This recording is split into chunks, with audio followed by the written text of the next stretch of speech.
झाले सगळे करूया सुरुवात. महाराष्ट्रामध्ये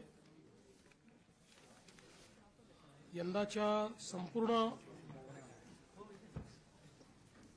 खरीपाच्या मोसमामध्ये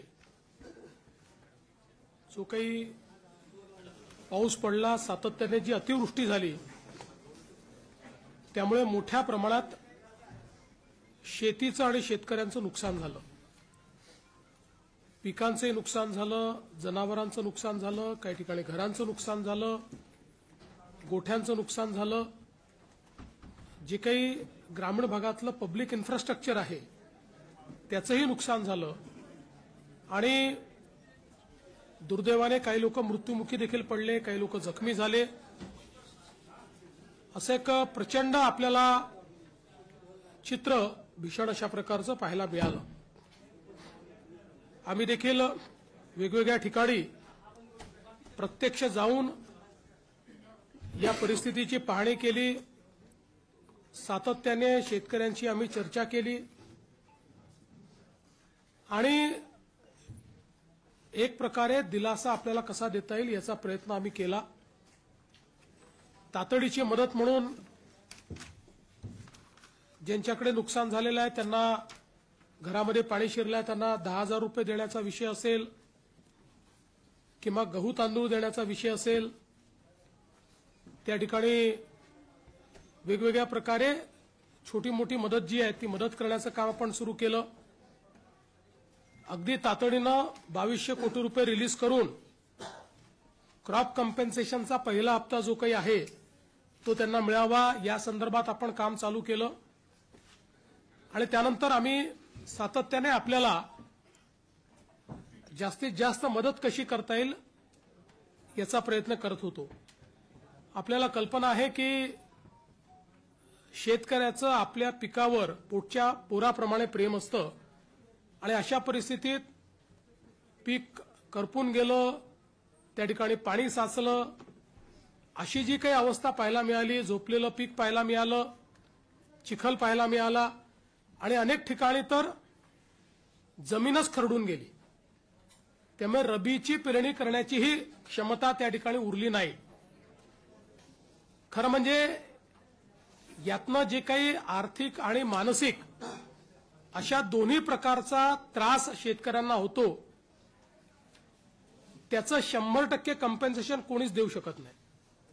मात्र आमचा शेतकरी पुन्हा आपल्या पायावर उभा राहायला पाहिजे आणि भविष्यामध्ये पुन्हा शेतकरी आणि शेती ही उभी राहिली पाहिजे. या दृष्टीनं आम्ही जास्तीत जास्त रिसोर्सेस याच्याकडे वळवण्याचा निर्णय घेतला आणि त्या दृष्टीने आम्ही कॉम्पेन्सेशनच्या संदर्भातलं एक पॅकेज तयार केलेलं आहे.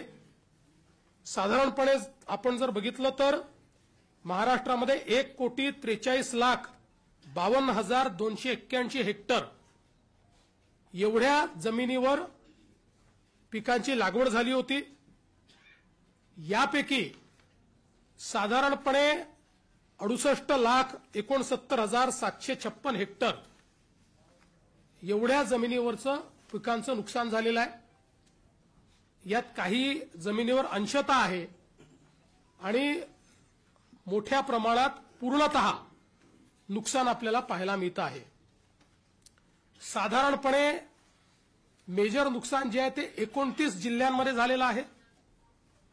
253 तालुके हे जवळपास सरसकट आम्ही घेतलेले आहेत की ज्या ठिकाणी आम्ही मदत करतो आहोत, ज्यामध्ये 2059 मंडळ आहेत की ज्या मंडळांमध्ये क्रॉप डॅमेज झालेला आहे. त्यामुळे 65 मिलीमीटरची अट आम्ही ठेवलेली नाही. जिथे क्रॉप डॅमेज आहे असं सगळं कव्हर करून त्या ठिकाणी मदत करण्याचा निर्णय हा आपल्या सरकारने त्या ठिकाणी घेतलेला आहे.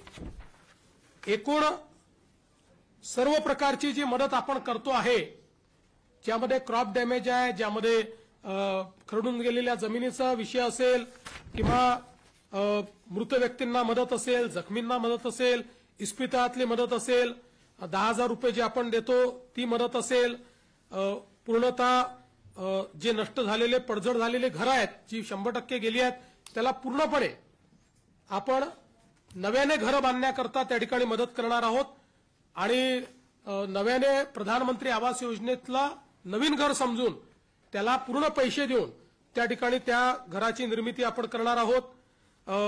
डोंगरी भागातली देखील जी घरं आहेत त्यांना 10,000 रुपये जास्तीचे देऊन त्या घरांना देखील आपण मदत करणार आहोत। जिथे अंशतः घरांची पडझड झाली आहे त्यांनाही मदत करणार आहोत, झोपड्यांची जिथे पडझड झाली आहे त्यांनाही मदत करणार आहोत, त्यासोबत गोठ्याची मदत आपण वेगळी करणार आहोत। दुकानदारांचं देखील नुकसान झालेल्या जवळपास 50,000 रुपयापर्यंतचं दुकानदारांना देखील आपण त्या ठिकाणी मदत करणार आहोत। दुधाळ जनावरं जी आहेत याच्याकरता जवळपास 37,500 रुपयापर्यंत प्रति जनावर अशा प्रकारे मदत करण्याचा आपण निर्णय घेतलेला आहे आणि एनडीआरएफ मध्ये 3 जनावरांपर्यंतची जी काही मर्यादा आहे ती आपण काढून टाकलेली आहे। जेवढ्या जनावरांचं त्या ठिकाणी मृत्यू झाला असेल त्या प्रत्येक जनावराकरता राज्य सरकारच्या वतीनं कॉम्पेन्सेशन देण्यात जाईल। ओढकाम करणारी जी जनावरं आहेत त्याच्याकरता 32,000 रुपये प्रति जनावर देण्यात येईल। कुक्कुटपालनाकरता देखील आपण त्या ठिकाणी जो काही आपला दर आहे तो 100 रुपये प्रति कोंबडीप्रमाणे जेवढं नुकसान झालं असेल तेवढं देणार आहे। विशेषतः खरडून गेलेली जी जमीन आहे हा एक अत्यंत महत्वाचा विषय आहे, कारण शेवटी शेतकऱ्याला सॉइल आणावं लागणार आहे, माती आणावी लागणार आहे आणि त्याकरता मोठ्या प्रमाणात त्यांना त्याची मदत आपल्याला करावी लागणार आहे आणि म्हणून आपण हा निर्णय केलेला आहे की 47,000 रुपये हेक्टरी त्यांना कॅश कॉम्पेन्सेशन आणि 3 लाख रुपये हेक्टरी हे नरेगाच्या माध्यमातून आम्ही त्यांना देणार आहोत। म्हणजे जवळपास 3.5 लाख रुपये हेक्टरी हे खरडून गेलेल्या जमिनीकरता शेतकऱ्यांना उपलब्ध करून देण्याचा निर्णय हा आपण या ठिकाणी घेतलेला आहे। आणि याच्या व्यतिरिक्त सगळ्यात महत्वाचं की जे काही कॉम्पेन्सेशन आपल्याला क्रॉपच्या संदर्भात द्यायचं आहे त्या क्रॉपच्या कॉम्पेन्सेशनच्याकडे मी शेवटी येतो। बाधित विहिरी आहेत, आता ज्या विहिरींमध्ये गाळ गेला आहे, ज्या विहिरींचं नुकसान झालेलं आहे याकरता एनडीआरएफचे कुठलेही नॉर्म्स नाहीत, तरी देखील राज्य सरकारने एक विशेष बाब म्हणून 30,000 रुपये प्रति विहीर ही मदत करण्याचा निर्णय घेतलेला आहे, ज्यातनं हा गाळ काढणे आणि ती विहीर सुस्थितीत आणणे हे काम देखील आपण करणार आहोत। यासोबत अन्नधान्याच्या किट्स वगैरे आपण त्या ठिकाणी देतोय, ते मी यापूर्वी देखील सांगितलेलं आहे। आपण 2 अजून निर्णय याच्यात घेतले आहेत की जे काही इन्फ्रास्ट्रक्चरचं नुकसान झालं आहे ग्रामीण भागामध्ये त्याकरता 10,000 कोटी रुपये इन्फ्रास्ट्रक्चरच्या नुकसानीकरता आपण उपलब्ध करून देणार आहोत। डीपीसी मध्येही 5% अशा प्रकारे पूरग्रस्त भागातल्या कामाकरता आपण जवळपास 1,500 कोटी रुपये हे आपण उपलब्ध करून दिलेले आहेत। एक मागणी सातत्याने यायची, ओला दुष्काळ जाहीर करा, ओला दुष्काळ जाहीर करा। त्या संदर्भात आम्ही जी घोषणा केली होती त्यानुसार टंचाई म्हणजे ज्याला आपण बोलीभाषेत दुष्काळ म्हणतो किंवा अवर्षण असतं त्या वेळच्या ज्या काही उपाययोजना आहेत त्या सगळ्या उपाययोजना याला ओला दुष्काळ किंवा ओल्या टंचाईचा काळ समजून त्या सगळ्या उपाययोजना आपण त्या ठिकाणी करणार आहोत, ज्यामध्ये जमीन महसुलात सूट असेल, कर्जाचं पुनर्गठन असेल, शेतीशी निगडीत कर्जाच्या वसुली स्थगिती असेल, कृषी पंपाचा चालू वीज तर बिल तर आता लागतच नाही त्यामुळे तो विषय संपलाय, वीज बिल आम्ही वसूलच करत नाही। शालेय व महाविद्यालयीन विद्यार्थ्यांना परीक्षा शुल्कात माफी हे देखील करण्यात येणार आहे आणि रोयो अंतर्गतच्या कामाच्या निकषात ज्या काही सुधारणा करायच्या त्या आपण करणार आहोत आणि विशेषतः अतिवृष्टी व पूर परिस्थितीमध्ये हे जे काही तालुके आपण जाहीर केले आहेत तिथे शेतीच्या वीज पंपाची जी काही वीज जोडणी आहे ती त्या ठिकाणी अबाधित राहील, त्याचं नुकसान झालं असेल तर त्याची भरपाई मिळेल। अशा सगळ्या गोष्टी ज्या आपण दुष्काळाच्या म्हणजे टंचाईच्या काळात करतो त्या सगळ्या गोष्टी आता देखील आपण या ठिकाणी लागू केलेल्या आहेत। आता मी याच्याकडे वळतो की आपण शेतकऱ्यांना जी थेट मदत करणार आहोत, म्हणजे ही आधीची सगळी मदत शेतकऱ्यांनाच आहे, पण क्रॉप कॉम्पेन्सेशन, तर क्रॉप कॉम्पेन्सेशनच्या संदर्भात आपल्याला कल्पना आहे की या ठिकाणी साधारणपणे एनडीआरएफच्या नियमाप्रमाणे 8,500 रुपये आपण या ठिकाणी कोरडवाहूला देतो, हंगामी बागायतीला 17,000 रुपये हेक्टर देतो आणि बागायतीला आपण 22,500 रुपये हेक्टर देतो. त्याप्रमाणे जवळपास या ठिकाणी आपण 65 लाख हेक्टर करता 6,175 कोटी रुपये देण्याचा निर्णय केलेला आहे. ते पैसे आपण देणार आहोत. आणि याच्या व्यतिरिक्त आपण हा निर्णय केलेला आहे की आता आमच्या शेतकऱ्याला किमान रबीचं पीक घेता आलं पाहिजे. त्याकरता बियाणं असतील किंवा इतर गोष्टींकरता आपण प्रति हेक्टरी अतिरिक्त 10,000 रुपये देण्याचा निर्णय केलेला आहे. त्यामुळे याकरता देखील 6,500 कोटी रुपये आपल्याला लागणार आहेत. म्हणजे आता जर आपण विचार केला तर जो कोरडवाहूचा आमचा शेतकरी आहे यांना हेक्टरी 18,500 रुपये मिळतील. जो आमचा हंगामी बागायती शेतकरी आहे त्याला 27,000 रुपये हेक्टरी मिळतील. आणि जो आमचा बागायती शेतकरी आहे त्याला 32,500 रुपये हे हेक्टरी देण्याचा निर्णय केला आहे. याच्या व्यतिरिक्त जवळपास 45 लाख आपले शेतकरी जे आहेत यांचा विमा आपण उतरवलेला आहे. विमा उतरवलेल्या शेतकऱ्यांना याच्या व्यतिरिक्त आता त्याचं कॅल्क्युलेशन चाललेलं आहे, पण याच्या व्यतिरिक्त अगदी कन्झर्वेटिव्ह साईडला जरी आपण पकडलं तरी ज्यांचं पूर्ण नुकसान झालेलं आहे अशा शेतकऱ्यांना साधारणपणे 17,000 रुपये हेक्टरी विम्याचे पैसे मिळतील. त्यामुळे आपण जर बघितलं तर ज्यांनी विमा उतरवलेला आहे अशा शेतकऱ्यांना साधारणपणे त्यातले जे कोरडवाहूचे शेतकरी आहेत त्यांनाही 35,000 मिळतील आणि जे बागायती आहेत त्यांना तर 50,000 प्रति हेक्टरच्या वर एकंदरीत पैसे जे आहेत ते या ठिकाणी प्राप्त होणार आहेत.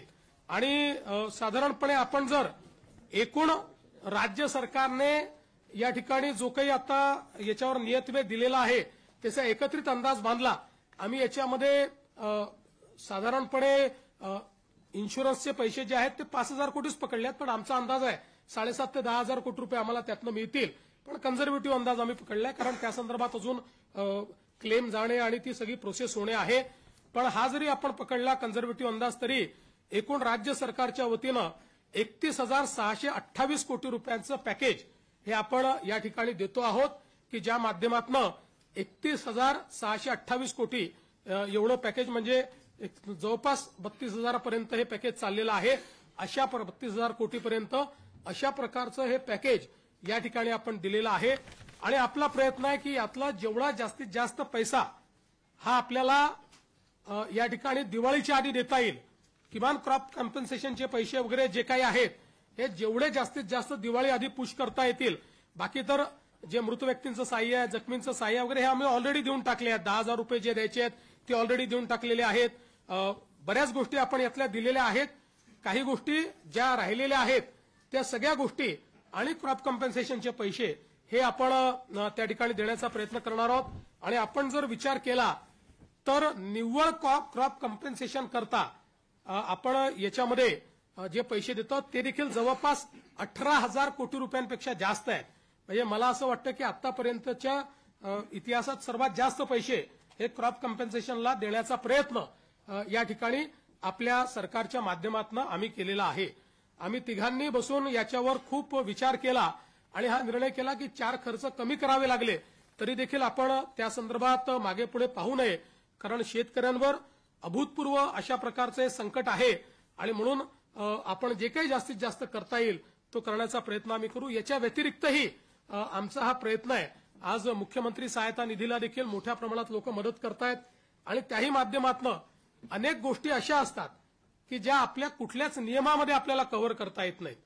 त्यामुळे अशा प्रकारच्या ज्या काही गोष्टी हळूहळू आढळतील त्याच्यावर आम्ही मुख्यमंत्री सहायता निधीतनं किंवा काही लोकांनी सीएसआर देखील देण्याचं मान्य केलं आहे. त्या सीएसआरच्या माध्यमातून आपल्याला कशी मदत करता येईल या संदर्भातला प्रयत्न आमचा असणार आहे. कुठल्याही परिस्थितीमध्ये शेतकऱ्यांच्या मुलांचं शिक्षण हे याच्यामुळे बाधित होऊ नये, त्यांची स्वप्न कुठेतरी खंडित होऊ नये अशा प्रकारचा प्रयत्न या माध्यमातून आम्ही या ठिकाणी केलेला आहे. त्यामुळे हे सगळं मी आपल्यासमोर पॅकेज ठेवलेलं आहे. मी माननीय अजितदादा आणि शिंदे साहेबांना विनंती करतो की त्यांनी देखील मत याच्यावर व्यक्त करावं.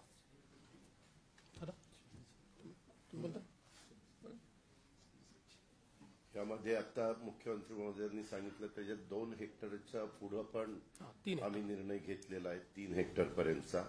त्याच्यामुळे काही शेतकऱ्यांच्या मनात अशी शंका येण्याची शक्यता आहे की आपल्याला 2 हेक्टर आणि तो वरचा सगळा भार राज्य सरकारने उचललेला आहे. कारण 2 हेक्टरपर्यंत NDRF SDRFच्या संदर्भातले नॉर्म्स असतात. त्याच्यामुळे हे करत असताना अनेकांनी वेगवेगळ्या पद्धतीनं मागण्या केलेल्या आहेत.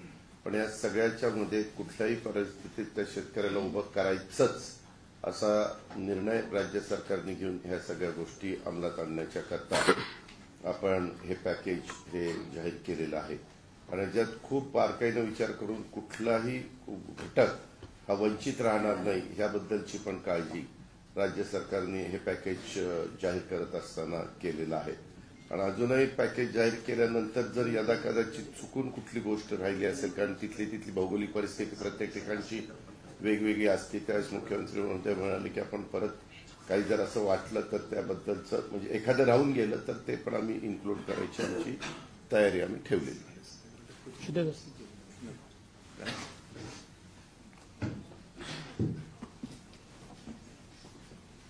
यावर्षी अतिवृष्टीमध्ये 1 जून ते 30 सप्टेंबर पर्यंत अतिशय मोठं नुकसान शेतकऱ्यांचं झालं आणि प्रत्यक्ष संकट मोठं होतं. मुख्यमंत्री महोदय स्वतः, अजितदादा, मी, आमचे कृषी मंत्री, सगळेच मंत्री प्रत्यक्ष बांधावर देखील जाऊन शेतकऱ्यांचं झालेलं नुकसान पाहिलं देखील. आणि फक्त बांधावर जाऊन नुकसान पाहण्यापुरतं सरकारने काम मर्यादित केलं नाही, तर तात्काळ त्यांना 10,000 रुपये तातडीची मदत देण्याचाही निर्णय घेतला. त्याचंही वाटप सुरू झालं. यावेळी जवळपास 352 तालुके आणि 65 लाख हेक्टर जमीन नुकसानग्रस्त झाली आणि जवळपास 60 लाख शेतकरी याच्यामध्ये बाधित झाले. एकंदरीत आपण सगळ्यांनीच पाहिलं की शेतकऱ्यावर हे आलेलं संकट गेल्या अनेक वर्षापासूनचं मोठं होतं. अनेक शेतकरी भेटत होते, ते म्हणाले एवढा मोठा पाऊस आम्ही अनेक वर्षात पाहिला नाही. आणि म्हणूनच शेतकऱ्यांवर आलेला प्रसंग बाका होता, मोठा होता. आणि त्यामुळेच मुख्यमंत्री महोदय, मी, अजितदादा, आम्ही आमच्या या बाबतीमध्ये 2-3 बैठकाही झाल्या आणि शेतकऱ्याच्या मागे खंबीरपणे महायुतीचं सरकार नेहमी राहिलंय. आणि यावेळचं संकट मोठं पाहिल्यानंतर किती काही ओढाताण असले तरी काही लोक विरोधी पक्ष असतील की शेतकऱ्यांना एवढं पॅकेज द्या, तेवढं पॅकेज द्या. आणि हे सगळं करत असताना विरोधी पक्ष काय करतो, यापेक्षा शेतकऱ्यांच्या मागे उभं राहणं हे शासनाचं कर्तव्य आहे. आणि या कर्तव्य भावनेतूनच हे एक मोठी मदत, भरीव मदत मुख्यमंत्री महोदयाने अतिशय विस्तारपूर्ण त्याच्यामध्ये सांगितलेलं आहे.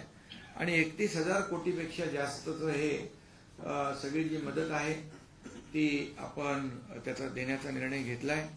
खरं म्हणजे यामध्ये उभी पिकं आडवी झाली होती, जमिनी खरडून गेल्या, काही नदीच्या प्रवाहामध्ये जमिनीच कापून गेल्या आणि त्याचबरोबर घरांची पडझड झाली, अंशतःही झाली, पूर्णताही झाली, पशुधन वाहून गेलं, काही जीवितहानी झाली. फार प्रचंड असं हे मोठं नुकसान यावेळेस आपण पाहिलेलं आहे. आणि अशा प्रसंगात शेतकऱ्याला देखील आधार देण्याची आवश्यकता आहे. आणि म्हणून आम्ही शेतकऱ्याच्या मागे उभं राहणार म्हणून सरकारने घेतलेली भूमिका आज मुख्यमंत्री महोदयांनी स्वतः जी काही घोषणा केलेली आहे यावरून आम्ही जे बोललो ते या ठिकाणी करतोय. ही भावना सरकारची आहे आणि शेतकऱ्यांची आहे.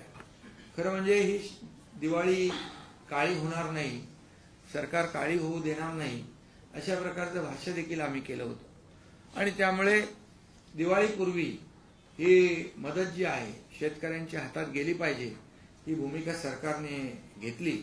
आणि ही मदत देखील आता आणखी काल धाराशिवमध्ये देखील मोठं नुकसान झालंय, पाऊस पडलाय जी काही आज घोषणा केली आहे त्याच्यामध्ये आणखी काही शेतकऱ्यांचं नुकसान होईल ते देखील ही अंतिम मदत नाही आहे. शेतकरी प्रक्रिया आणि म्हणून शेतकऱ्यांना मदत देणं हे आमचं कर्तव्य आहे. म्हणून शेतकऱ्यांनी कुठेही खचून जाऊ नये, टोकाचं कुठलंही पाऊल शेतकऱ्यांनी उचलू नये, कारण शेवटी शासन आपल्या पाठीशी खंबीरपणे उभा आहे. आणि म्हणूनच मी या ठिकाणी सांगू इच्छितो की काही लोक म्हणत होते तामिळनाडू, पंजाब असलं तशी मदत द्या, पण आपलं मला वाटतं तामिळनाडू आणि पंजाब कर्नाटकपेक्षाही आपले जे मदतीचं पॅकेज आहे ते मोठं आहे. आणि आम्ही कुणाशी म्हणजे तुलना करण्यापेक्षा आपल्या शेतकऱ्याला काय हवंय, काय काय नुकसान झालेलं आहे ही वस्तुनिष्ठ अहवाल घेऊन त्यामध्ये मदत झालेली मदत होईल. आणि त्यामध्ये सगळ्यात महत्वाचं म्हणजे जमिनी ज्या गेल्या, कापून गेल्या, खरडून गेल्या, यावेळेस त्यांना जवळपास 60,000पेक्षा जास्ती ते शेतकरी आहेत. आणि अशा शेतकऱ्यांना 47,000 रुपये तर मुख्यमंत्री महोदयांनी सांगितल्याप्रमाणे खरडून गेलेल्या जमिनीला मिळणारच आहे. परंतु मनरेगामधून 3 लाख रुपये हेक्टरी जे काय जमिनीचं रिस्टोरेशन आहे, पूर्ववत जमीन करणं हे सोपं नाहीये. आणि तो मोठा प्रश्न शेतकऱ्यांसमोर होता आणि तो आपण सरकारने मिटवला. त्यामुळे देखील त्याला रॉयल्टी लावत नाही आपण. आणि त्याला रॉयल्टी फ्री केलेला आहे. त्यामुळे या मदतीच्या पॅकेजमध्ये गाळ भरलेला आहे. तो देखील जो गाळ काढण्याचं काम त्याला देखील या सर्व मदतीची त्याला सहकार्य होणारच आहे. आणि यामध्ये 2 हेक्टरचं आपण 3 हेक्टर, काही लोक म्हणत होते की 2 हेक्टरची मर्यादा आहे, ती मर्यादा काढा. तर 3 हेक्टर आपण ऑलरेडी त्याची देखील मर्यादा वाढवलेली आहे. आणि यामध्ये जसं पीक विम्याचं देखील मुख्यमंत्री महोदय म्हणाले ती देखील रक्कम यामध्ये ऍड होणार आहे. आणि मोठ्या प्रमाणावर यामध्ये शेतकऱ्यांना दिलासा मिळेल. शेतकरी वाऱ्यावर शेतकऱ्याला सोडणार नाही. आणि शेतकऱ्याला पुन्हा सक्षम करण्यासाठी जे जे काही उपाय करता येतील ते आम्ही करणार आहोत. आणि म्हणून सगळे निकष बाजूला ठेवून आमच्या सरकारने सगळे निकष, अटी, शर्ती बाजूला ठेवून शेतकरी हा केंद्रबिंदू, शेतकरी हा फोकस केलेला आहे. आणि म्हणूनच या वेळे किती ताणाताण असली, ओढाताण असली तरी सुद्धा सरकारने खूप मोठा निर्णय शेतकऱ्यांसाठी घेतलेला आहे. एनडीआरएफचे जे निकष आहेत त्यात 10,000 आणखी ऍड केलं. त्या बाबतीत देखील मुख्यमंत्री महोदयांनी सांगितलेलं आहे 10,000 प्रति हेक्टरी. म्हणजे जी एनडीआरएफचे निकष आहेत त्यात आणखी 10,000 प्लस. म्हणजे यामध्ये पुढचं जे काय रबीचं पीक आहे ते घेण्यासाठी शेतकऱ्यांना खतं, बी बियाणं या संदर्भात देखील मदतीचं जे नुसतं आता झालेल्या नुकसानीची मदत न देता पुढच्या पिकाला देखील त्यांना मदत कशी मिळेल यासाठी देखील सरकारने विचार केलेला आहे. आणि त्याचबरोबर आम्ही तिघांनी, अमित भाई आले होते त्यावेळेस देखील त्यांना विनंती केली की मोठं संकट आहे आणि या संकटामध्ये आम्ही राज्य सरकार तर पूर्ण ताकदीने खंबीरपणे शेतकऱ्यांच्या मागे उभे आहोतच. आम्ही तर बिलकुल जे काही मदत करायची ती करणार, पण केंद्र सरकार देखील यामध्ये केंद्राची देखील मदत झाली पाहिजे अशा प्रकारची मागणी अमित भाईंकडे केली. आदरणीय प्रधानमंत्री मोदीजींना देखील मुख्यमंत्री महोदयांनी आमच्या सहीचं पत्र दिलं, तिकडे देखील निवेदन दिलेलं आहे. आणि अमित भाईंनी देखील त्यांच्या परवाच्या जाहीर भाषणात देखील सांगितलं महाराष्ट्रातल्या शेतकऱ्याच्या मागं केंद्र सरकार खंबीरपणे उभं राहील. आपला प्रस्ताव दाखल केला की तातडीने तो मान्य केला जाईल. त्यामुळे मला वाटतं की यावेळचं संकट मोठं बघून राज्य सरकारने मोठा निर्णय घेतलेला आहे. आकड्यामध्ये म्हणजे आपण आकडे पाहिले किंबहुना ज्या ज्या पद्धतीचं नुकसान शेतकऱ्यांचं झालंय या सर्व शेतकऱ्यांना पूर्णपणे मदतीचा हात राज्य सरकार देईलच आणि तो निर्णय आपण घेतलेलाच आहे. आणि यानंतर देखील काही छोट्या मोठ्या काही गोष्टी समोर येतील त्याला देखील सरकार हात आकडता घेणार नाही. आणि केंद्र सरकार देखील आदरणीय प्रधानमंत्री नरेंद्र मोदीजी नेहमीच शेतकऱ्यांच्या पाठी उभे राहिलेले आहेत. म्हणूनच त्यांनी दर वर्षाला शेतकरी सन्मान योजना सुरू केली. आपणही त्याच्यामध्ये तेवढेच 6,000 रुपयाची भर घालून नमो शेतकरी सन्मान योजना देखील सुरू केली. त्यामुळे शेतकऱ्यांच्या बद्दल असलेला जो काही जिव्हाळा आहे, जी काही आपुलकी आहे, शेवटी शेतकरी आपला अन्नदाता आहे, मायबाप आहे. आणि म्हणून आज बळीराजाच्या डोळ्यामध्ये अश्रू आहे. ते अश्रू पुसण्याचं काम नक्की राज्य सरकार केल्याशिवाय राहणार नाही. आणि त्याचीच प्रतिपूर्ती आजच्या मुख्यमंत्री महोदयांनी डिटेलमध्ये जे काही घोषित केलं त्यातून येते. आणि केंद्र सरकार देखील यामध्ये भरीव मदत आपल्याला दिल्याशिवाय राहणार नाही. त्यामुळे पूर्णपणे शेतकऱ्याच्या मागे आम्ही उभे राहू आणि शेतकऱ्याला मोठा दिलासा देऊ. पुन्हा एकदा मी सांगतो की शेतकऱ्यांनी कुठेही खचून जाऊ नये. सरकार आपल्या पाठीशी आहे. कुठलंही टोकाचं पाऊल उचलू नये अशा प्रकारची विनंती या ठिकाणी आम्ही शेतकऱ्यांना करतोय. साहेब, हे 61,000 कोटीच्या पॅकेजपैकी आपण केंद्र सरकारकडे किती मागणी करणार? आणि दुसरं असं आहे की 2019चा कोल्हापूर सांगलीचा दुष्काळ असेल किंवा 2022 कॉम्पेन्सेशन होतं, एनडीआरएफच्या नॉर्म्सपेक्षा आपण दुपटीने किंवा तिपटीने कॉम्पेन्सेशन दिलं होतं. इथे जरी 10,000 रुपये आपण वाढवले असते तरी ते फक्त रबीच्या पिकांना मिळणार आहे. आणि रबीची पिकं ही 1/3 असतात फक्त खरीपाच्या. याचा अर्थ फक्त 1/3 शेतकऱ्यांना ते कॉम्पेन्सेशन 10,000चं जे आहे ते मिळणार आहे. पहिली गोष्ट, आतापर्यंतच्या दिलेल्या सगळ्या पॅकेजपेक्षा हे मोठं पॅकेज आहे. याचं कारण एनडीआरएफची त्या काळात जी काही रक्कम होती त्याच्यापेक्षा आता एनडीआरएफनेच रक्कम वाढवलेली आहे. दुसरं, रबीचं पीक घेतो की नाही घेत हा भेद न करता 100% शेतकऱ्यांना 10,000 रुपये हेक्टरी आम्ही देतो. कारण त्याचं खरीपाचं पीक हे वाया गेलेलं आहे. शेतकरी कधीच रिकामा बसत नाही. त्याच्यामुळे पाणी उपलब्ध आहे. ज्यांची जमीन खरडून गेलेली नाही असे जे शेतकरी आहेत ते रबीचं पीक घेऊ शकतात. त्यामुळे 100% शेतकऱ्यांना, जेवढे याच्यामध्ये बाधित शेतकरी आहे, 65 लाखाचा आकडा तो 68 लाखापर्यंत जाणार आहे, या सगळ्या शेतकऱ्यांना आम्ही हे 10,000 रुपये देतो. म्हणून मी म्हटलं आतापर्यंत आम्ही जे दिलेले आहेत त्यातलं सगळ्यात मोठं कॉम्पेन्सेशन यावर्षी दिलेलं आहे. विमा कंपन्या अनेकदा मदत करताना अटी शर्ती घालतात आणि जी मदत मिळते ती अगदी किरकोळ असते. आणि आपली जी 3 हेक्टर पर्यंतची मर्यादेची अट आहे, विमा कंपन्यांना लागत नाही की विमा कंपन्या सरसकट सगळ्या जमिनीला पाहिजे. विमा कंपन्यांना 2 हेक्टरची वगैरे अट नसते. विमा कंपन्या जेवढ्या जमिनीचा विमा उतरला त्याच्यावर ते देत असतात. आज सकाळीच केंद्रीय कृषी मंत्री शिवराज सिंग चौहान साहेब यांनी मला स्वतः फोन केला आणि त्यांनी सांगितलं की तुम्ही विम्याच्या संदर्भात जी काही कारवाई करावी लागते ती लवकर पूर्ण करा. मी स्वतः विमा कंपन्यांची बैठक घेऊन त्यांनी तातडीनं योग्य कॉम्पेन्सेशन दिलं पाहिजे याकरता त्यांच्यावर दबाव आणीन. त्यामुळे आता आम्ही आमची जी प्रोसेस आहे, जे व्हॅलिडेशन आपल्याला करून द्यावं लागतं, त्या प्रोसेसला आता आपण गती दिलेली आहे.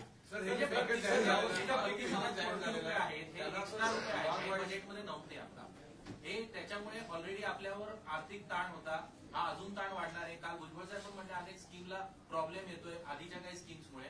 तर अशा कोणत्या स्कीम्स आहेत की ज्याला यातून प्रॉब्लेम येऊ शकतो? ते आता त्यावेळी बघू. बघा, असं आहे, शेवटी शेतकऱ्यांना जर मदत करायची असेल तर कुठेतरी ताण हा सहन करावा लागेल. हे अशा प्रकारे बजेट तयार करताना इतकी अतिवृष्टी होईल याची तर आपल्याला कल्पना नव्हती. त्यामुळे अशा प्रकारचा अप्रत्याशित किंवा अनियोजित खर्च आला तर त्याकरता तो काही ठिकाणी आपल्याला काही बाबींवर खर्च कमी करावा लागेल, काही बाबींवर ताण सहन करावा लागेल. आजच या सगळ्या गोष्टी सांगता येत नाही. आता ज्यावेळी आम्ही रिएप्रोप्रिएशन करू, आज तर आम्ही काय करतो, आमच्याकडे जे जे वेगवेगळ्या प्रकारचे निधी आहेत त्याचं रिएप्रोप्रिएशन करून तात्काळ हे पैसे देणं सुरू करतो. मग डिसेंबरच्या अधिवेशनामध्ये कुठे कमी करायचं, कुठे वाढवायचं बघितलं जाईल. पहिलं प्रायोरिटी काय आहे, शेतकऱ्यांना मदत करणे, ती आम्ही करतो. सर, हा जो प्रस्ताव आहे, हा जो पॅकेज आहे सर, मराठवाड्यामध्ये खूप जास्त नुकसान झालेलं आहे. त्याच्या विभाग वाईज काय आकडा मिळेल का? आणि केंद्र सरकारकडे जर जो प्रस्ताव सादर करणार आहात तो कधी होणार? पहिलं तर विभागच्या आत्ता याला देता येणार नाही, पण साधारण तुम्ही ठोक अंदाज घेतला तर परभणी, वाशिम, जालना आणि यवतमाळ हे जिल्हे असे आहेत की जिथे 50% जास्त नुकसान आहे. त्यानंतर छत्रपती संभाजीनगर आणि अहिल्यानगर हे 2 जिल्हे असे आहेत जिथे 75% जास्त नुकसान आहे. आणि लातूर, धाराशिव, नांदेड, बीड, हिंगोली आणि सोलापूर हे असे जिल्हे आहेत जिथे 80% 100% नुकसान आहे. त्यामुळे या जिल्ह्यांना सर्वाधिक मदत मिळेल. अशा म्हणजे जेवढं जिथे नुकसान झालं ना त्यानुसार ती मदत मिळेल. शरद पवार परत म्हणतायत की शेतकऱ्यांकडूनच इनडायरेक्टली वसुली केली जाईल. या बाबतीत जो नफ्यातल्या बाबतीत बोलला तर कारखानदाराकडून त्या बाबतीत बोलतायत. काय नेमकं त्याच्यामध्ये आहे आणि याबद्दल पुनर्विचार करावा असं देखील बोलतायत. पहिली गोष्ट तर 5 रुपयाचा विचार केला, कारखान्यांनी 5 रुपयाच्या हिशोबाने दिले, एकूण किती पैसे मिळतात? 50 कोटी रुपये. आमचं पॅकेज आहे 31,000 कोटी रुपयाचं. त्यामुळे केवळ त्या कारखान्यांना जाणीव असावी एवढ्यापुरतं आम्ही त्यांना ही विनंती केली आहे. आता त्याच्या व्यतिरिक्तही पैसे त्यांना द्यायचे आहेत. त्याच्यामुळे अर्थातच नफ्यात नाही पैसे द्यायचे आहेत. आज जर राज्य सरकार त्या ठिकाणी या सगळ्या कारखान्यांना अडचणीत आले तर कर्ज देतं, बिनव्याजी कर्ज देतं, कर्जामध्ये सूट देतं, इथेनॉल करता पैसे देतं, कोजेन करता पैसे देतं, कोजेनमध्ये शॉर्टफॉल आला तर त्याला पैसे देतं, त्यांची मार्जिन आली तर त्याला पैसे देतं.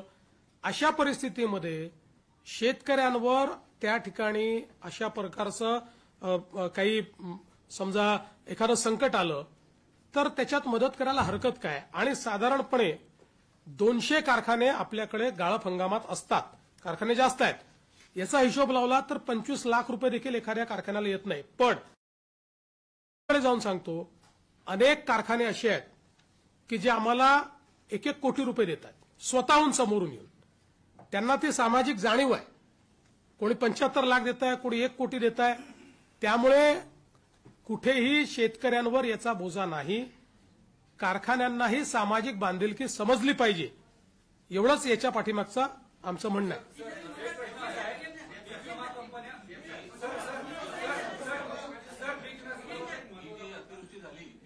हे झालं की तुम्हाला यंदाचा पीक विमा हा पीक कापणी प्रयोगावर मिळणार आहे. आता पिकच शिल्लक राहिलेली नाही आणि कंपन्यांनी ऑलरेडी आधी प्लॉट तयार केलेले आहेत की जे कापणी प्रयोग इथं होणार आहे. तर याचं उंबरठा उत्पादन गृहीत धरून पीक विमा कंपन्या मदत देणार की सरसकट आता ज्या पद्धतीने तुम्ही मदत जाहीर केली त्या पद्धतीने पीक विमा कंपन्यांना तुम्ही निर्देश देणार? पीक कापणी प्रयोगाचा अर्थ असा आहे की नेमकं पीक किती उरलेलं आहे ह्याचा अंदाज बांधला जातो. म्हणजे पिकाचं नुकसान किती झालेलं आहे. जिथे पीकच नाही, जिथे पूर्ण नुकसान झालेलं आहे त्या ठिकाणी पूर्ण नुकसानच पकडावं लागेल. तिथे पीक कापणी प्रयोगाचे काही विषय राहणार नाही. फक्त जाऊन त्या ठिकाणी त्यांना ते व्हॅलिडेट करावं लागेल. टाइम बाउंडच आहे ते, त्याचीच कारवाई आता चाललेली आहे. त्यामुळे 100% टाइम बाउंड आहे आणि त्या संदर्भात त्यांना जी काही मदत लागेल ती आम्ही करायला तयार आहोत. दुसरं तुम्ही जे म्हणालात, आम्ही पीक कापणी प्रयोगावर परत का आलो? यापूर्वी आम्ही काही ट्रिगर दिले होते. काही लोक म्हणतात ट्रिगर का काढले? आमचा 2 वर्षाचा अनुभव असा राहिला की या ट्रिगरमुळे पहिले 25% तर शेतकऱ्यांना तात्काळ मिळाले, पण नंतरचे 75% ट्रिगरमध्ये बसलेच नाहीत. त्यामुळे शेतकऱ्यांचं नुकसान झालं आणि म्हणून आम्ही म्हटलं ही पद्धत नको, जुनी पद्धत बरोबर आहे. कारण पीक कापणी प्रयोगामुळे 100% पैसे मिळतात आणि म्हणून आम्ही त्या पद्धतीकडे परत गेलेलो आहोत आणि त्या पद्धतीने विमा आम्ही देतो. आपण वर्षानुवर्ष जे नद्यांचे गळे दाबले आणि अतिक्रमण त्या नद्यांवर झाले, त्याचा एक मोठा परिणाम आपल्याला परवाच्या अतिवृष्टीमध्ये आणि त्यातून आलेल्या महापुरामध्ये दिसून आलेला आहे. सरकार आता हे कम्पेन्सेशन देताना दीर्घकालीन उपाययोजना काय विचार करत आहे? कारण की जे नद्यांचे गळे दाबले गेले, अतिक्रमण झाले, त्यातून हे सगळे प्रश्न मोठ्या प्रमाणात निर्माण झाले. नाही, तुमचं म्हणणं अतिशय योग्य आहे. केवळ नद्याच नाही, नाले जे आहेत ते अधिक महत्वाचे आहेत. नाल्यांवरच्या अतिक्रमणामुळे आज विशेषतः मोठ्या प्रमाणात पाणी जमा होणं, शहरांमध्ये पाणी शिरणं, हे जे नुकसान होणं आहे ते नाल्यांच्या, कारण ते नॅचरल फ्लोचे सगळे त्या वाहिन्या आहेत आणि म्हणून निश्चितपणे या संदर्भात एक दीर्घकालीन उपाययोजना आपण करण्याचा विचार करतो. केंद्राचा प्रस्ताव हा एक मोठं फॉर्मॅट असतं. त्या फॉर्मॅटमध्ये तो तयार करावा लागतो.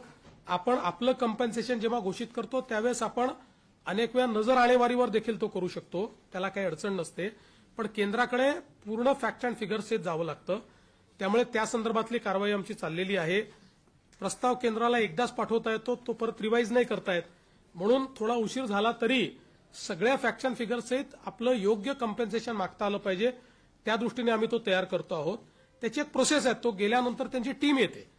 त्यामुळे पण जसं मी यापूर्वी देखील सांगितलं की त्याकरता आम्ही थांबणार नाही आहोत, कारण ती रिएम्बर्समेंट आहे.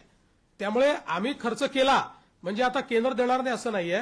आम्ही खर्च केला तर ते पैसे केंद्र रिप्लेस करून देतं. जसं आताही एनडीआरएफमध्ये आपल्याला 3-4 हजार कोटी रुपये ऍडव्हान्समध्ये दिले होते, ते आता आपल्याला खर्च करता येतात याच्यामध्ये. म्हणजे त्याच्यात ते ऍडव्हान्समध्ये आपल्याला वर्षाच्या सुरुवातीलाच मिळतात.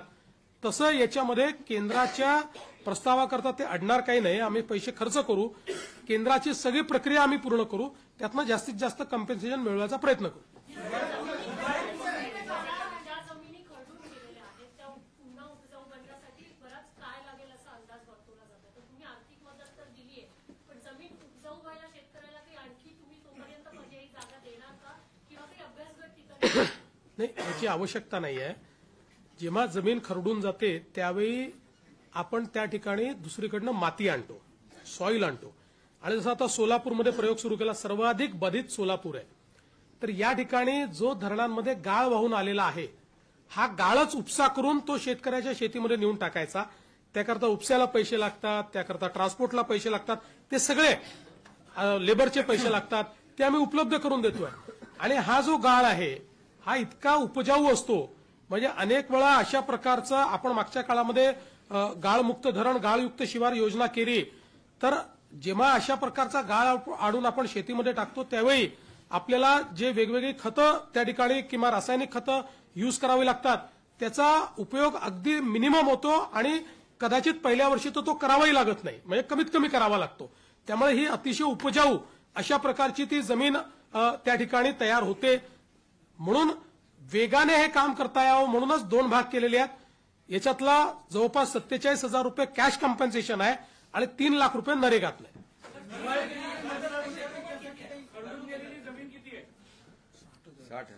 60,000 हेक्टर आहे.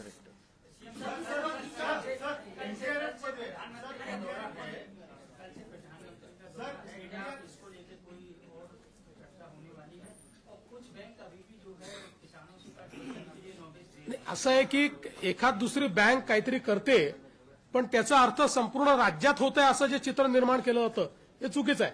मध्ये त्या धाराशिवच्या एखाद्या बँकेने केलं असेल त्यांना आपण योग्य प्रकारे सांगतो, कारण शेवटी सगळीकडेच काही विचित्र लोक असतात, पण याचा अर्थ सगळीकडे होतं असं नाहीये.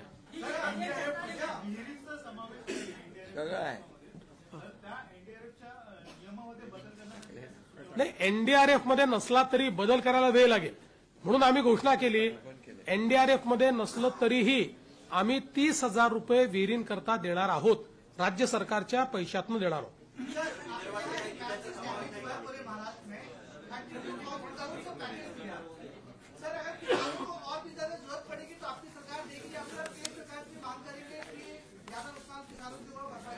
देखिए, अभी जो महाराष्ट्र में बाढ़ आई है, उस बाढ़ में करीब 65 से 68 लाख हेक्टेयर जमीन पर जो किसानों की फसल थी वो फसल बर्बाद हुई है.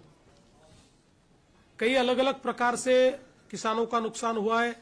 कहीं मवेशी बहकर गए हैं, कहीं पर घरों का नुकसान हुआ है, कुछ इंफ्रास्ट्रक्चर का नुकसान हुआ है, अलग अलग प्रकार से जमीन उनकी बह गई है.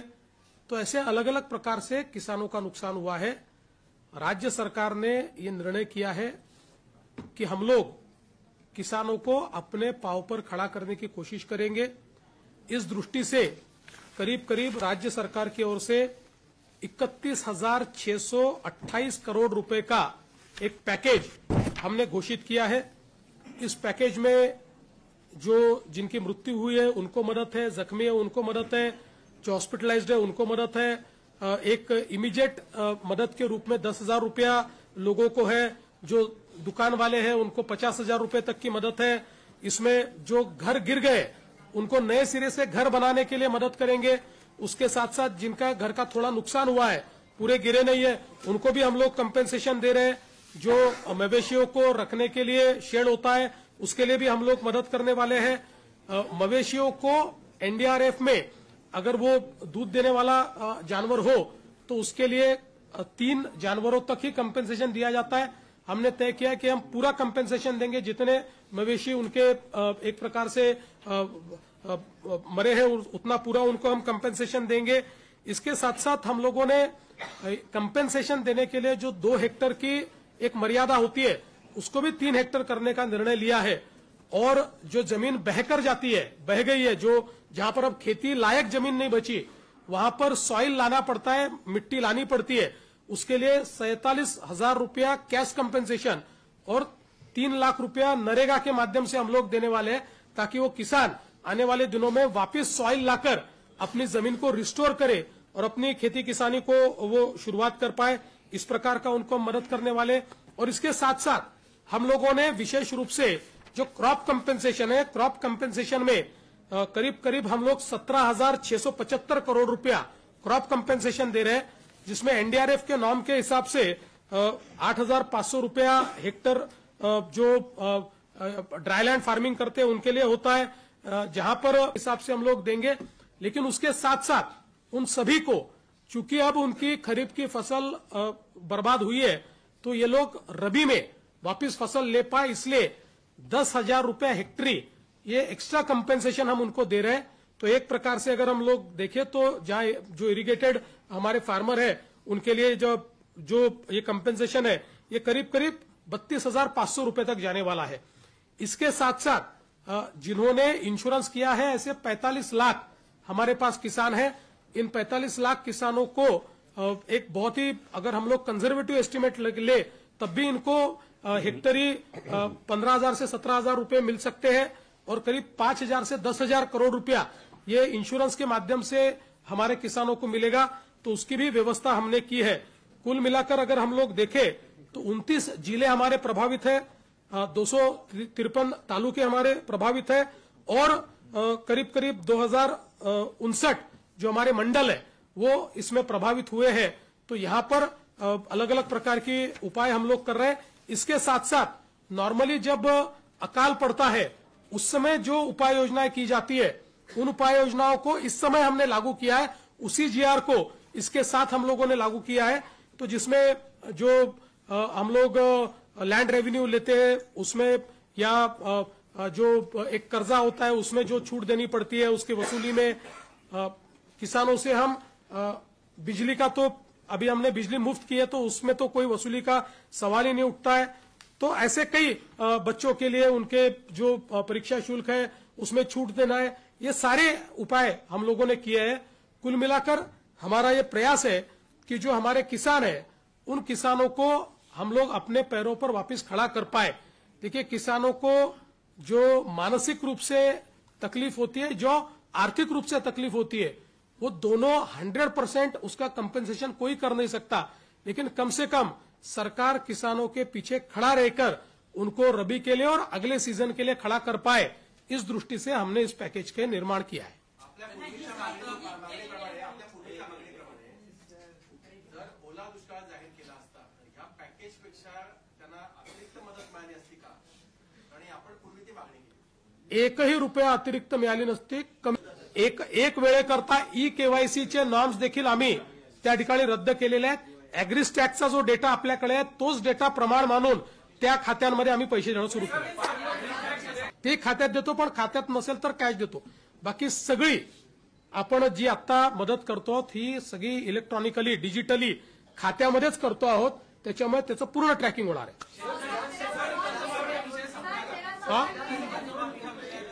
असं आहे की शेतकरी कर्जमाफीच्या संदर्भात जे आश्वासन या ठिकाणी आमच्या सरकारने दिलेलं आहे ते आम्ही पूर्ण करणारच आहोत। पण आमचे माननीय उद्धवजी हे नेहमी मी कर्जमाफी केली हे सांगत असतात, म्हणून आपल्या फक्त नजरेस आणून देतो की महात्मा ज्योतिराव फुले ही कर्जमाफीची योजना त्यांनी घोषित केली होती। त्यावेळी त्यांनी 20,500 कोटी रुपयाची कर्जमाफी केली होती, 20,500 कोटी रुपयाची। त्याच्या 3 वर्ष आधी आमच्याही सरकारने, मी मुख्यमंत्री असताना आम्ही छत्रपती शिवाजी महाराज कर्जमाफी केली होती, त्याच्यामध्ये 18,762 कोटी आणि नंतर 1900 कोटी अशी 20,500 कोटी रुपयाची तेव्हाही कर्जमाफी केली होती। त्यामुळे उद्धवजींनी काहीतरी वेगळं केलं असं नाहीये, आधीच्या सरकारने केलं होतं। उलट उद्धवजींनी जे 50,000 रुपये नियमित कर्ज धारकांना द्यायचं कबूल केलं होतं, 2.5 वर्षात फुटकी कवडी दिली नाही, फेडले. ती सगळी ज्यावेळेस शिंदेसाहेब मुख्यमंत्री झाले त्यावेळी आम्ही जवळपास 5,000 कोटी रुपये हे त्यावेळी दिले. आणि मी हा आकडा याकरता सांगतो की आपण एक लक्षात ठेवा, 20,000 कोटी रुपयाचं त्यांनी त्या ठिकाणी कर्जमाफी केली. आम्ही तर आत्ता जे कम्पेन्सेशन देतो ते 18,000 कोटीचं आहे. म्हणजे 18 नाही, ते खरडून गेलेल्या जमिनीचा विषय केला तर 21,000 कोटीचं आहे. 21,000 कोटी रुपयाचं तर थेट कम्पेन्सेशन आम्ही देतो. त्यामुळे आम्ही कुठेही आमच्या घोषणेपासून दूर गेलेलो नाही. पण आज कर्जमाफी करण्यापेक्षा थेट मदत करणं हे जास्त महत्वाचं आहे. कारण कर्जमाफी केली तरी तो आपल्या जमिनीवर माती कुठनं आणणार आहे, तो आपल्या पुढच्या हंगामामध्ये पैसे कुठनं आणणार आहे. आणि म्हणून कर्जमाफीच्या संदर्भात आम्ही कुठेही मागे हटलेलो नाही, ती देखील आम्ही करू. पण आज जी थेट मदत करणं हे गरजेचं आहे, ती थेट मदत आता राज्य सरकारच्या वतीनं आम्ही करतो आहोत. सर, एक सवाल ये भी है कि आपकी सरकार की तरफ से किसानों को मदद दी जा रही है, लेकिन कई जो किसान हैं, जो उनके परिवार वाले हैं, उनके पास शायद वो दस्तावेज, वो डॉक्यूमेंट्स नहीं होंगे. क्या उन किसानों को भी ये सहायता दी जाएगी? देखिए, इसके लिए दस्तावेज की आवश्यकता ही नहीं है. ये हमने अपने सर पर लिया है. इसका वैलिडेशन भी हम कर रहे हैं, इसका एग्रीस्टैक का अकाउंट भी हमारे पास है. तो इसलिए उनको कोई दस्तावेज देने की जरूरत नहीं है. इसका सर्वे भी हम लोग करते हैं, उसका वैलिडेशन भी हम लोग करते हैं, उसको उनके 7/12 के अनुसार उस गट में क्या क्या है उसकी एंट्री भी हम लोग करते हैं, उसको एग्रीस्टैक के साथ जोड़ते भी हम लोग हैं और उसमें पैसा भी हम ही लोग डालते हैं. चला,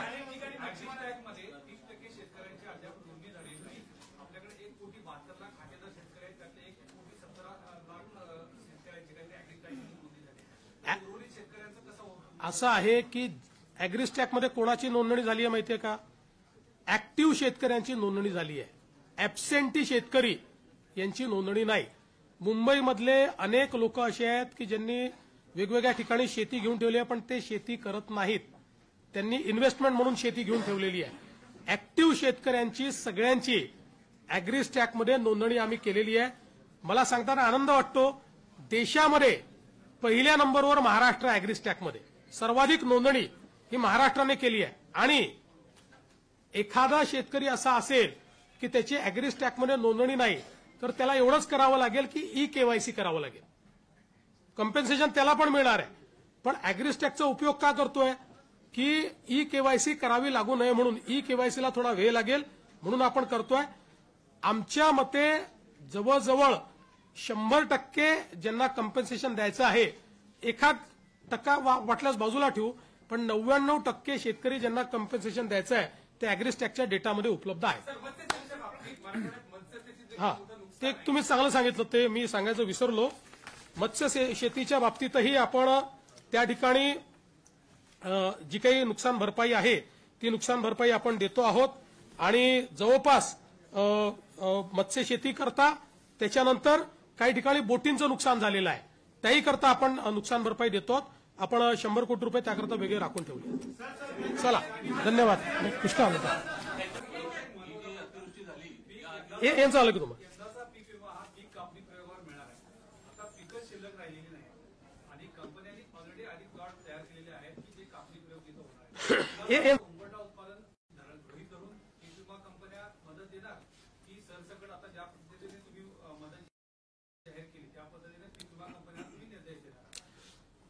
पीक कापणी प्रयोगाचा अर्थ असा आहे की नेमकं पीक किती उरलेलं आहे ह्याचा अंदाज बांधला जातो. म्हणजे पिकाचं नुकसान किती झालेलं आहे.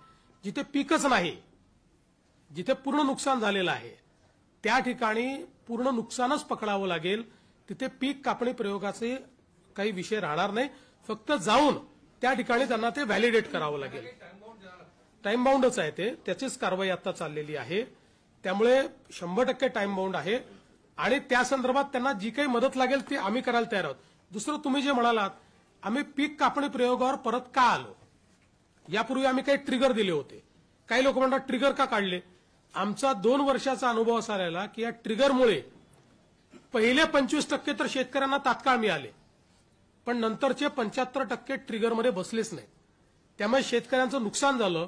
आणि म्हणून आम्ही म्हटलं ही पद्धत नको, जुनी पद्धत बरोबर आहे, कारण पीक कापणी प्रयोगामुळे 100% पैसे मिळतात आणि म्हणून आम्ही त्या पद्धतीकडे परत गेलेलो आहोत आणि त्या पद्धतीने विमा आम्ही देतो. सर, हे आपण वर्षानुवर्ष जे नद्यांचे गळे दाबले आणि अतिक्रमण त्या नद्यांवर झाले, त्याचा एक मोठा परिणाम आपल्याला परवाच्या अतिवृष्टीमध्ये आणि त्यातून आलेल्या महापुरामध्ये दिसून आलेला आहे. सरकार आता हे कम्पेन्सेशन देताना दीर्घकालीन उपाययोजना काय विचार करत आहे? कारण की जे नद्यांचे गळे दाबले गेले, अतिक्रमण झाले, त्यातून हे सगळे प्रश्न मोठ्या प्रमाणात निर्माण झालेले आहेत. नाही, तुमचं म्हणणं अतिशय योग्य आहे. केवळ नद्याच नाही, नाले जे आहेत ते अधिक महत्वाचे आहेत. नाल्यांवरच्या अतिक्रमणामुळे आज विशेषतः मोठ्या प्रमाणात पाणी जमा होणं, शहरांमध्ये पाणी शिरणं, हे जे नुकसान होणं आहे ते नाल्यांच्या, कारण ते नॅचरल फ्लोचे सगळे त्या वाहिन्या आहेत आणि म्हणून निश्चितपणे या संदर्भात एक दीर्घकालीन उपाययोजना आपण करण्याचा विचार करतो. केंद्राचा प्रस्ताव हा एक मोठं फॉर्मॅट असतं, त्या फॉर्मॅटमध्ये तो तयार करावा लागतो. आपण आपलं कम्पेन्सेशन जेव्हा घोषित करतो त्यावेळेस आपण अनेक वेळा नजर आणेवारीवर देखील तो करू शकतो, त्याला काही अडचण नसते. पण केंद्राकडे पूर्ण फॅक्ट अँड फिगर्स जावं लागतं, त्यामुळे त्या संदर्भातली कारवाई आमची चाललेली आहे. प्रस्ताव केंद्राला एकदाच पाठवता येतो, तो परत रिवाईज नाही करता येत, म्हणून थोडा उशीर झाला तरी सगळ्या फॅक्ट अँड फिगर्स सहित आपलं योग्य कम्पेन्सेशन मागता आलं पाहिजे, त्या दृष्टीने आम्ही तो तयार करतो आहोत. त्याची एक प्रोसेस आहे, तो गेल्यानंतर त्यांची टीम येते. त्यामुळे पण जसं मी यापूर्वी देखील सांगितलं की त्याकरता आम्ही थांबणार नाही आहोत, कारण ते रिएम्बर्समेंट आहे.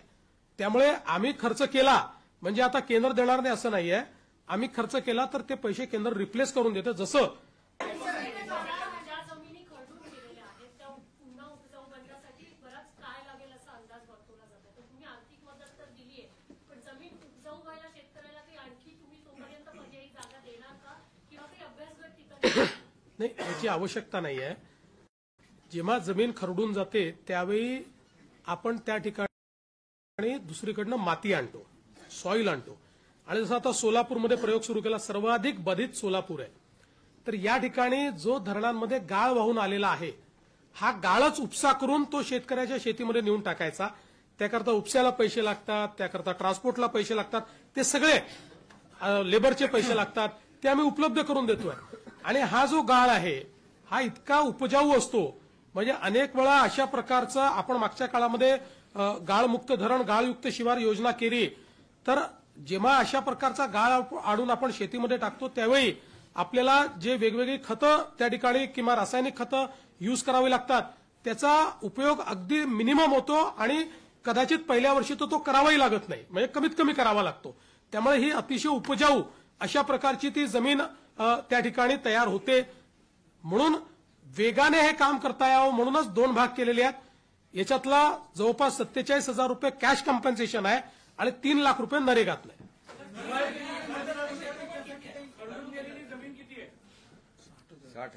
60,000 हेक्टर आहे.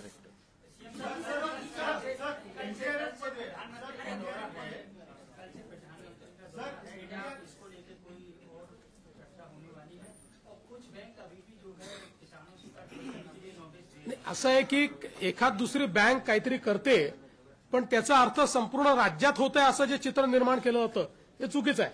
मध्ये त्या धाराशिवच्या एखाद्या बँकेने केलं असेल त्यांना आपण योग्य प्रकारे सांगतो, कारण शेवटी सगळीकडेच काही विचित्र लोक असतात, पण याचा अर्थ सगळीकडे होतं असं नाहीये.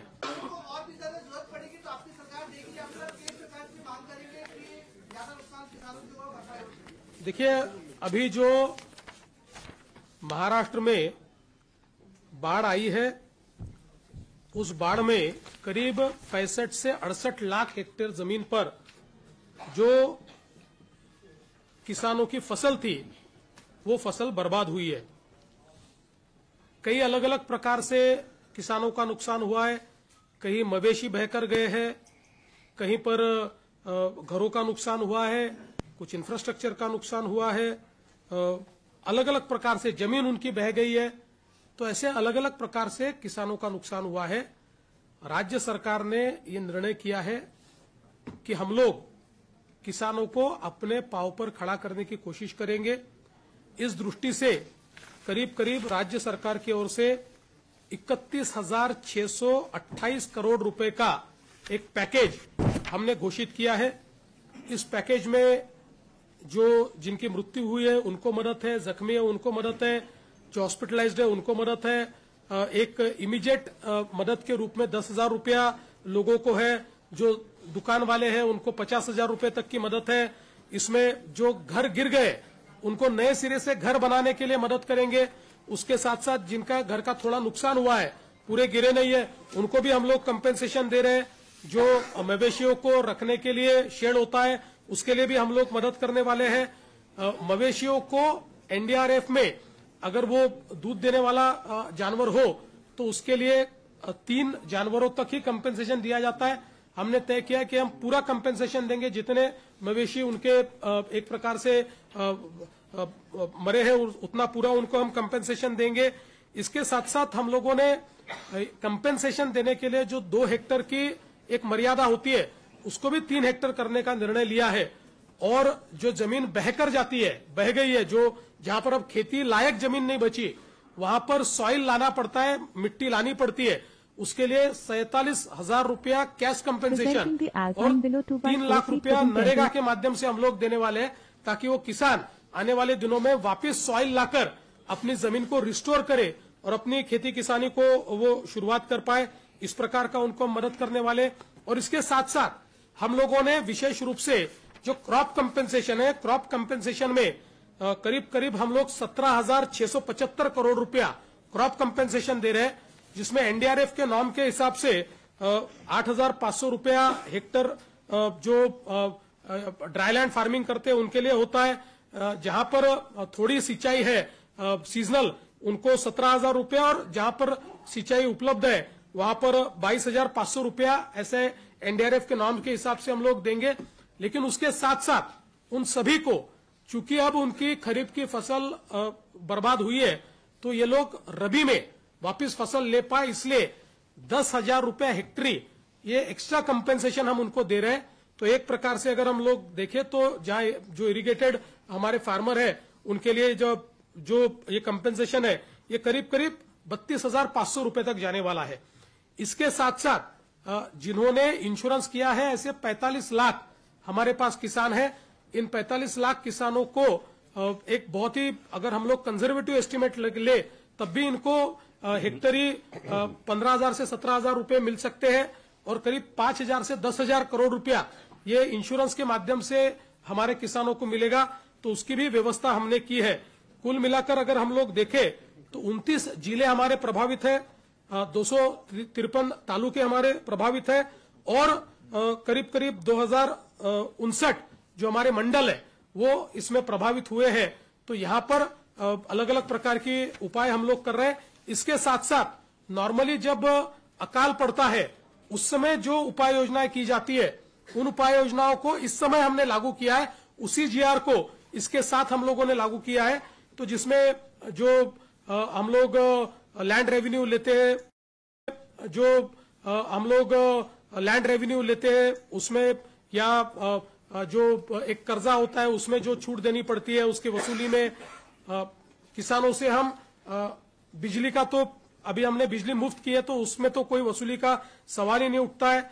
तो ऐसे कई बच्चों के लिए उनके जो परीक्षा शुल्क है उसमें छूट देना है, ये सारे उपाय हम लोगों ने किए हैं। कुल मिलाकर हमारा ये प्रयास है कि जो हमारे किसान हैं उन किसानों को हम लोग अपने पैरों पर वापस खड़ा कर पाए। देखिए, किसानों को जो मानसिक रूप से तकलीफ होती है, जो आर्थिक रूप से तकलीफ होती है, वो दोनों 100% उसका कंपेंसेशन कोई कर नहीं सकता, लेकिन कम से कम सरकार किसानों के पीछे खड़ा रहकर उनको रबी के लिए और अगले सीजन के लिए खड़ा कर पाए, इस दृष्टि से हमने इस पैकेज के निर्माण किया है। जर ओला दुष्काळ जाहीर केला असता या पॅकेजपेक्षा त्यांना अतिरिक्त मदत मिळाली असती का?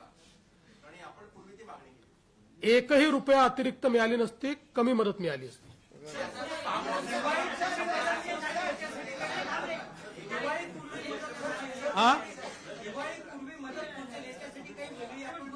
प्रयत्न चालू केला आहे ऑलरेडी, आम्ही त्याची व्यवस्था आपल्या वित्त विभागाने केलेली आहे। आम्ही यावेळेस एक वेळेकरता ई केवायसीचे नॉर्म्स देखील आम्ही त्या ठिकाणी रद्द केलेले आहेत। अॅग्रिस्टॅकचा जो डेटा आपल्याकडे आहे तोच डेटा प्रमाण मानून त्या खात्यांमध्ये आम्ही पैसे देणं सुरू केलं. ही जी विविध प्रकारची तुम्ही मदत जाहीर केली आहे ती प्रत्यक्षात शेतकऱ्यांपर्यंत किती प्रमाणात आणि किती वेळात पोहोचते याचं मॉनिटरिंग करण्यासाठी तुम्ही एखादी विशेष यंत्रणा निर्माण करा. आता जी काही मदत जाते ही थेट खात्यांमध्ये जाते, त्यामुळे ही पूर्णपणे इलेक्ट्रॉनिकली ट्रॅक होते. याचा संपूर्ण हिशोब असतो. त्याच्यामुळे फक्त 10,000 रुपये जे आपण सुरुवातीचे देतो, जे ज्यांच्या घरात पाणी घुसलंय तेच कॅश कम्पेन्सेशन असतं. ते खात्यात देतो, पण खात्यात नसेल तर कॅश देतो. बाकी सगळी आपण जी आता मदत करतो ही सगळी इलेक्ट्रॉनिकली डिजिटली खात्यामध्येच करतो आहोत. त्याच्यामुळे त्याचं पूर्ण ट्रॅकिंग होणार आहे.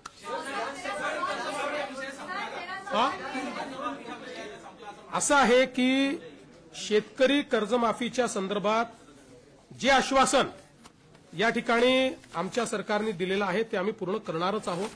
पण आमचे माननीय उद्धवजी हे नेहमी मी कर्जमाफी केली हे सांगत असतात. म्हणून आपल्या फक्त नजरेस आणून देतो की महात्मा ज्योतिराव फुले ही कर्जमाफीची योजना त्यांनी घोषित केली होती. त्यावेळी त्यांनी 20,500 कोटी रुपयाची कर्जमाफी केली होती. 20,500 कोटी रुपयाची. त्याच्या 3 वर्ष आधी आमच्याही सरकारने, मी मुख्यमंत्री असताना आम्ही छत्रपती शिवाजी महाराज कर्जमाफी केली होती. त्याच्यामध्ये 18,762 कोटी आणि नंतर 1900 कोटी अशी 20,500 कोटी रुपयाची तेव्हाही कर्जमाफी केली होती. त्यामुळे उद्धवजींनी काहीतरी वेगळं केलं असं नाहीये. आधीच्या सरकारने केलं होतं. उलट उद्धवजींनी जे 50,000 रुपये नियमित कर्ज धारकांना द्यायचं कबूल केलं होतं, 2.5 वर्षात फुटकी कवडी दिली नाही. ती सगळी ज्यावेळेस शिंदेसाहेब मुख्यमंत्री झाले त्यावेळी आम्ही जवळपास 5,000 कोटी रुपये हे त्यावेळी दिले. आणि मी हा आकडा याकरता सांगतो की आपण एक लक्षात ठेवा, 20,000 कोटी रुपयाचं त्यांनी त्या ठिकाणी कर्जमाफी केली. आम्ही तर आत्ता जे कम्पेन्सेशन देतो ते 18,000 कोटीचं आहे. म्हणजे 18 नाही, ते खरडून गेलेल्या जमिनीचा विषय केला तर 21,000 कोटीचा आहे. 21,000 कोटी रुपयाचं तर थेट कम्पेन्सेशन आम्ही देतो. त्यामुळे आम्ही कुठेही आमच्या घोषणेपासून दूर गेलेलो नाही. पण आज कर्जमाफी करण्यापेक्षा थेट मदत करणं हे जास्त महत्वाचं आहे. कारण कर्जमाफी केली तरी तो आपल्या जमिनीवर माती कुठनं आणणार आहे, तो आपल्या पुढच्या हंगामामध्ये पैसे कुठनं आणणार आहे. आणि म्हणून कर्जमाफीच्या संदर्भात आम्ही कुठेही मागे हटलेलो नाही. ती देखील आम्ही करू. पण आज जी थेट मदत करणं हे गरजेचं आहे, ती थेट मदत आता राज्य सरकारच्या वतीनं आम्ही करतो आहोत. सर, एक सवाल ये भी है कि आपकी सरकार की तरफ से किसानों को मदद दी जा रही है, लेकिन कई जो किसान हैं, जो उनके परिवार वाले हैं, उनके पास शायद वो दस्तावेज, वो डॉक्यूमेंट्स नहीं होंगे. क्या उन किसानों को भी ये सहायता दी जाएगी? देखिए, इसके लिए दस्तावेज की आवश्यकता ही नहीं है. ये हमने अपने सर पर लिया है. इसका वैलिडेशन भी हम कर रहे हैं. इसका एग्रीस्टैक का अकाउंट भी हमारे पास है. तो इसलिए उनको कोई दस्तावेज देने की जरूरत नहीं है. इसका सर्वे भी हम लोग करते हैं, उसका वैलिडेशन भी हम लोग करते हैं. उसको उनके 7/12 के अनुसार उस गट में क्या क्या है उसकी एंट्री भी हम लोग करते हैं. उसको एग्रीस्टैक के साथ जोड़ते भी हम लोग हैं और उसमें पैसा भी हम ही लोग डालते हैं. चला,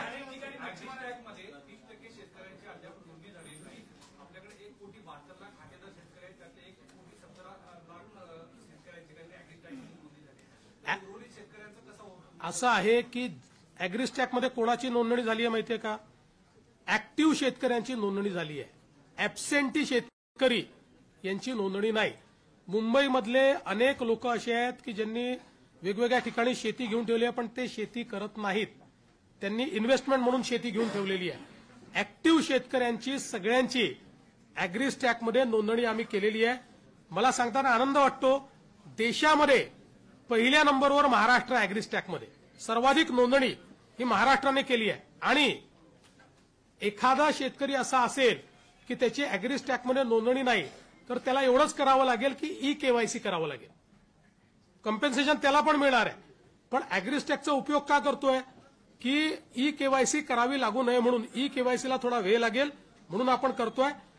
आमच्या मते जवळजवळ 100% ज्यांना कम्पेन्सेशन द्यायचं आहे, 1% वाटल्यास बाजूला ठेवू, पण 99% शेतकरी ज्यांना कम्पेन्सेशन द्यायचं आहे ते अॅग्रिस्टॅकच्या डेटामध्ये उपलब्ध आहे. हा, ते तुम्ही चांगलं सांगितलं, ते मी सांगायचं विसरलो. मत्स्य शेतीच्या बाबतीतही आपण त्या ठिकाणी जी काही नुकसान भरपाई आहे ती नुकसान भरपाई आपण देतो आहोत आणि जवळपास मत्स्य शेती करता